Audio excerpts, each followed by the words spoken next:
O versículo mais famoso da Bíblia começa dizendo que Deus amou ao mundo de tal maneira que deu seu filho. No lugar de Joel, você deixaria que sacrificassem a Ellie pela salvação de um mundo mau? Bom, um dia Deus esteve no lugar de Joel.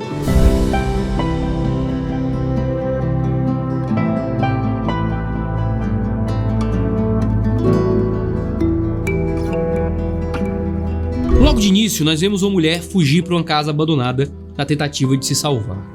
Mas ela não quer só se salvar. Se salvar significava salvar o seu bebê, ainda não nascido. Ela foge do risco de morte iminente, luta como pode. É a vida surgindo em meio à morte. É uma mulher dando à luz em um mundo de trevas. Surgia a vida, que seria a esperança daquele mundo infectado. Sempre é uma questão de salvar quem você puder salvar. Algumas vezes a custo da sua própria vida. A criança nasce, mas enquanto ainda estava presa pelo cordão umbilical, sua mãe é mordida. Isso faz com que o corpo daquele bebê se torne imune ao fungo. Ellie poderá ser a salvação da humanidade, mas às custas da morte da sua mãe. Uma mãe que sozinha e infectada se transformaria, iria matar sua filha. Então a mãe está disposta a se sacrificar pela sua filha. Ela estava com a faca no pescoço quando a Marlene chega. Ela se mataria antes de se transformar para que a filha não corresse perigo. A vida de Ellie foi rodeada de sacrifício. Ellie nasce e Marlene diz que a protegerá. O tempo passa e a história que nós assistimos ao longo de 8 episódios acontece. Ellie nasceu em meio às trevas, mas agora, à luz do dia, Ellie está visivelmente abalada diante do que sofreu no episódio passado. Nada que ela tinha se deparado até aqui a impactou da mesma forma. O sequestro, a descoberta do canibalismo, a tentativa de execução seguida de tentativa de violência sexual deixou Ellie com olhares apáticos, sem vontade de contar seus trocadilhos, só concordando com breves palavras com aquilo que o Joel falava. Ele tenta animá-la, tenta distraí-la, conta histórias, mas nada é suficiente. Joel sequer sabe se expressar direito. Ele passou a vida abafando os sentimentos. Faz anos que não é mais pai de ninguém. E fingir que o trauma não aconteceu não é a resposta correta. Joel suprimiu seu sofrimento e quis varrer seus traumas para debaixo do tapete. E não foi o suficiente. Ele parou no tempo. Ele seguiu por 20 anos como Ellie seguia agora, num modo de sobrevivência. Joel conseguiu, por várias vezes, fornecer cuidado e proteção para Ellie. Mas nos últimos episódios, não. Joel não conseguiu proteger Ellie do sequestro e de tudo que ocorreu. Apesar de sua pungente busca por Ellie, ele chega atrasado. Poderia ter sido tarde demais. Ellie poderia estar morta. Agora, Joel não conseguia suprir o amparo psicológico que Ellie precisava. Como poderia se ele próprio não tinha um amparo psicológico que ele precisava? Como um homem formado pelo trauma pode ajudar uma menina que está se formando no trauma? Ele não foi capaz de dar o consolo espiritual que ela necessitava. Joel matou por Ellie. Ellie estava viva, mas com o espírito arquejando. E Joel, mais uma vez, tinha uma menina em suas mãos, que ele era incapaz de ajudar. Ele chega num prédio abandonado. Ali, a Ellie sai correndo para ver algo que a chama a atenção. Mas a solução para a alma da Ellie não estava no Joel. Estava em conseguir ver alguma esperança no mundo. Não era Joel que ia dar essa esperança para Ellie. Joel representava muito mais alguém quebrado pelo mundo do que alguma esperança àquela existência. É quando eles entram num prédio abandonado que Ellie corre ao contemplar girafas, que então algo pode começar a mudar. Ela acabou de ser esfaqueada, ela acabou de esquartejar um estuprador pedófilo e canibal, mas conseguiu encontrar alguma beleza naquele mundo. Várias girafas ali andando naquele parque, se alimentando. Talvez as girafas não tenham nenhuma simbologia especial aqui, mas é um animal deslumbrante que acende os olhos. É a primeira vez que ela vê tanta beleza no mundo. Girafas, com seus pescoços altos, alcançam alturas maiores, porque a sua cabeça está bem mais elevada que o corpo. Girafas podem ver além de onde estão. Ainda que seus corpos estejam no mundo destruído, as girafas podem ver além dele. Por causa do pescoço elevado, elas se sobressaltam em meio à infecção. Joe e Ellie sobem para ver todas aquelas girafas e aquela bela paisagem em meio àquele mundo destruído. Joel sugere voltar para Tommy, mas Ellie diz que se eles voltassem seria tudo em vão. Depois de tudo que ela fez, tudo que passou, não poderia ser em vão. Não resta mais nada se não continuar. Depois disso, ela seguiria o Joel, aonde quer que ele fosse. Ellie tá tentando enxergar para além daquela situação, tá tentando ver mais alto. Eles têm que prosseguir, eles têm que enxergar para além de onde estão. Ellie olhou até mesmo para além daquele hospital. Olhou para depois para uma vida na qual ela seguiria o Joel. Isso é Ellie salvando mais uma vez o interior destroçado de Joel. Quando conversam sobre a tentativa de suicídio de Joel, Ellie menciona a máxima: o tempo cura todas as feridas. Mas não foi o tempo. A vida de Joel parou com o seu relógio quando Sarah morreu. Não foi o tempo que curou as feridas de Joel. E ele confirma isso olhando para ela. Ela percebe, os seus olhos marejam de lágrimas. Joel pode até ser aquele que protegeu Ellie de ser dilacerada pelos infectados, mas foi Ellie que salvou Joel da infecção do luto e do sofrimento do seu coração. Ellie diz que fica feliz que a tentativa de suicídio deu errado. Esse é o jeito de cada um dizer pro outro: eu te amo. Nenhum deles consegue dizer isso, nenhum deles pode dizer isso. Aquele mundo não permite declarações como essa daquele jeito. Mas quando ele diz que não foi o tempo que o curou, quando ela diz que fica feliz que ele não morreu, pai e filha declaram amor um pro outro, do único jeito que aquele mundo permite que seja dito. Se você lembrar, o primeiro episódio do seriado se chama Quando Estiver na Escuridão. Joel chega a ameaçar um vagalume que fala esse jargão pra ele. Esse último tem como título Procure pela Luz. Nos primeiros episódios, as trevas prevalecem. Tudo é meio escuro, mas nesse temos uma predominância da luz. Quando descem do prédio, Joel e Ellie caminham em um túnel escuro, saindo em direção à luz, onde está o assentamento do exército. Ali, Joel conta que foi Ellie que lhe curou as feridas. Foi ela que trouxe luz quando Joel estava na escuridão. Aquele bebê, nascido em meio às trevas, seria a luz para aquele homem que deixou as trevas daquele mundo infectarem seu interior. Quando tá para resgatar a Ellie na ala pediátrica do hospital, ele vai em direção à luz que passa pelo vidro da porta. Ellie é a luz para a qual Joel precisava olhar esse tempo inteiro. E é a partir desse momento que Ellie muda. Sua motivação volta. Ela volta a contar seus trocadilhos. Mas eles são capturados pelos vagalumes. Joel descobre que a cura para o mundo custaria a vida de Ellie. E Joel não está disposto a entregar a Ellie. Ele já perdeu a sua filha para aquele mundo sombrio. Ele não estava disposto a perder a outra filha que ele havia encontrado. Joel viu toda a maldade do mundo. A série foca pouco nos infectados e mais nas pessoas para mostrar a maldade que há nelas, para mostrar do que elas são capazes. Joel viu tudo isso e não estava disposto a entregar a Ellie em sacrifício por todas essas pessoas corrompidas pelas maldades de seus corações. Não vale a pena sacrificar aquela menina em nome de ninguém. Não vale a pena perder mais uma filha. Bom, o mundo já tinha tirado algo do Joel. Joel ia deixar isso acontecer de novo. Agora o Joel é que ia tirar algo do mundo.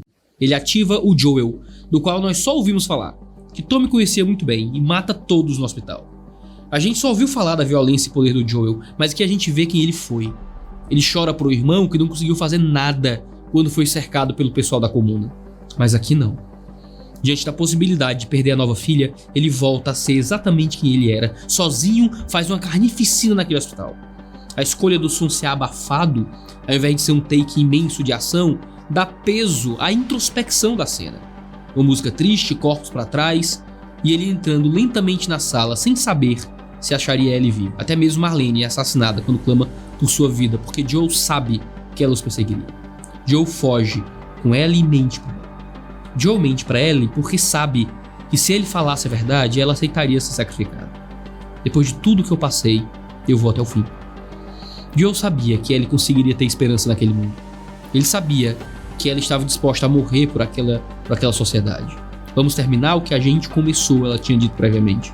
Ela absolutamente queria aquilo, mesmo que ela não soubesse que ela ia morrer no processo. Ellie queria aquilo, mas Joel não. Joel, naquele momento derradeiro, preferiu que fosse feita a sua vontade. Joel escolheu salvar Ellie e deixar o mundo perecer infectado. Marlene quis sacrificar a criança, sem a criança saber. Joel salvou a criança, mesmo sem a criança querer. Só a mãe, de fato, queria dar à criança aquilo que lhe era de direito. E veja, não digo como se isso fosse uma questão fácil, justamente porque não é. Qual pai, qual mãe entregaria o seu filho para morrer por um mundo com tanta maldade? Isso não é um simples conflito ético da escolha da vida de um pela vida de milhares de milhares. Envolve a noção de que nós temos justiça, do que é justo, do que é bom, do que é mal, do que vale a pena salvar. A escolha de salvar quem você puder não é uma escolha fácil. Se você tiver que escolher salvar sua esposa ou várias pessoas, o que é que você escolhe? Se você tiver que escolher salvar a si mesmo ou pessoas que fizeram maldades, você se sacrificaria por gente ruim? Joel estava diante de um conflito e escolheu salvar aquela que estava debaixo do cuidado dele. Fez por um tipo de amor egoísta, fez para não perder aquela que ele amava. Mas todo amor não é de algum nível um tanto egoísta. Não é o querer do outro para mim de alguma forma. Ele não queria perder aquela sem a qual ele não poderia mais enfrentar aquele mundo. Ela trouxe esperança, ela agora era o mundo dele. Joel não tinha que escolher entre uma menina e o mundo. Joel tinha que escolher entre o seu mundo e pessoas que geralmente são assassinos, estupradores, canibais. Ah, Joel,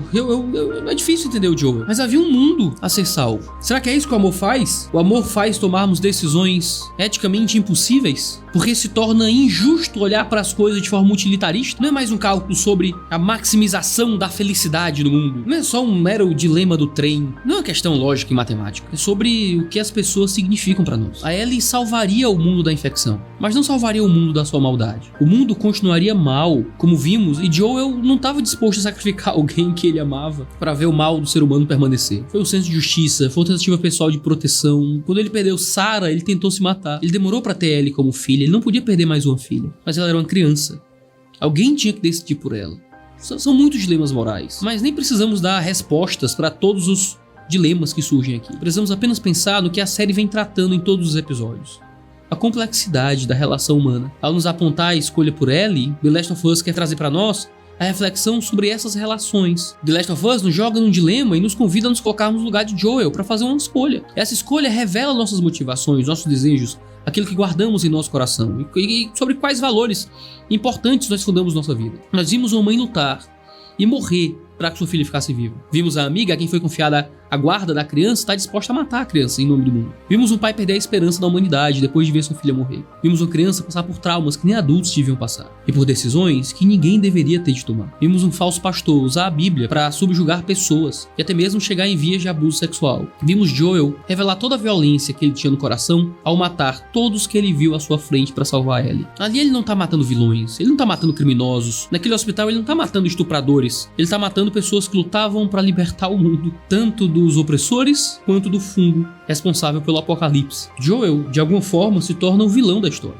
Não para Ellie, mas ele se torna o vilão da história de alguém. Certamente o vilão daqueles que estavam no hospital, o vilão para os vagalumes, um vilão para Marlene, um vilão para todos que esperavam a ideia de voltar a viver em sociedade. Será que ele se torna um vilão para Ellie? É por isso que ele não conta a verdade, porque ele sabe que se ele contar a verdade, ele ia se tornar um vilão para a única pessoa que importava para ele ali. Nós vimos Joel matar um médico pelo mesmo motivo que matou Marlene. Eles viriam atrás da Ellie para tentar novamente a cirurgia. Vimos Joel mentir para Ellie no intuito de tê-la consigo. Em tudo isso, vemos os relacionamentos humanos em suas complexidades.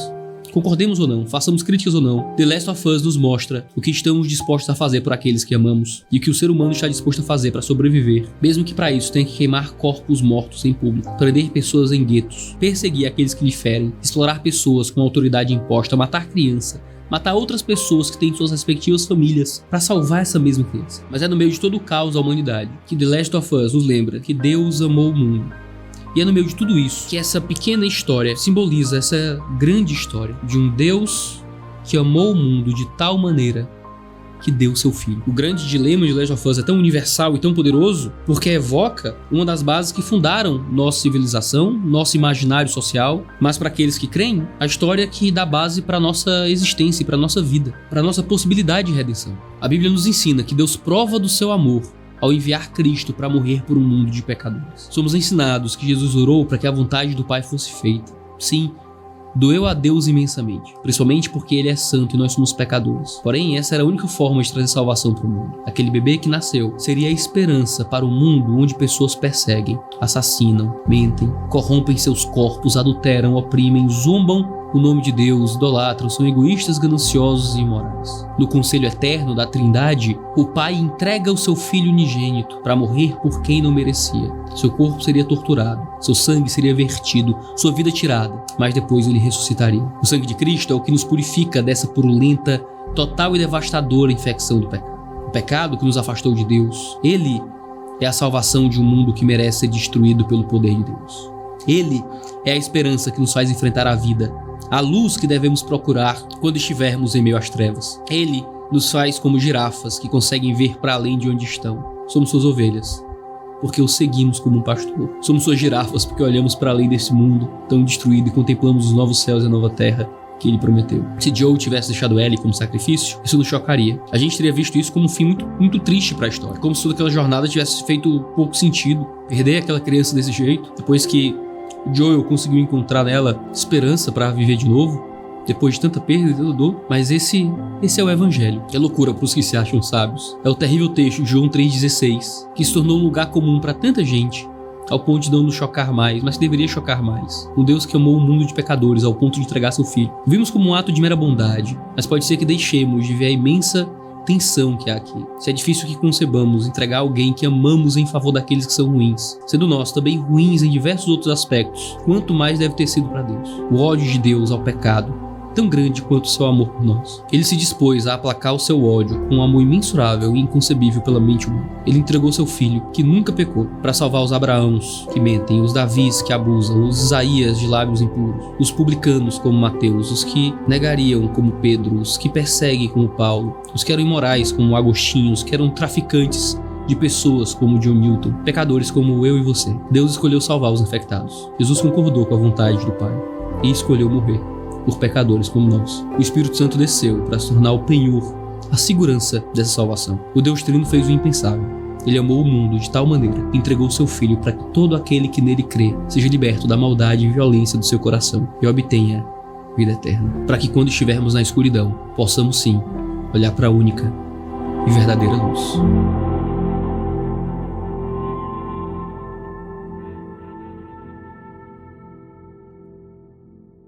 Esse foi o último Mundo Cópia dessa jornada por todos os episódios da primeira temporada de The Last of Us. Eu fico muito, muito, muito feliz e muito grato por você ter nos acompanhado até aqui. Essa jornada marca o retorno do Mundo Cópia aqui pro nosso canal e novos Mundo Cópia virão, não só de filmes e seriados, mas vamos comentar capítulo a capítulo algumas séries selecionadas quando a gente achar que vale. A próxima será The Chosen e vamos trabalhar para comentar episódio por episódio. Aqueles que são membros do canal vão receber os vídeos adiantado antes de todo mundo. Então se você quiser apoiar o Mundo Cópia e as outras atividades desse canal, fique à vontade para se tornar também um membro. Deus abençoe e até a próxima.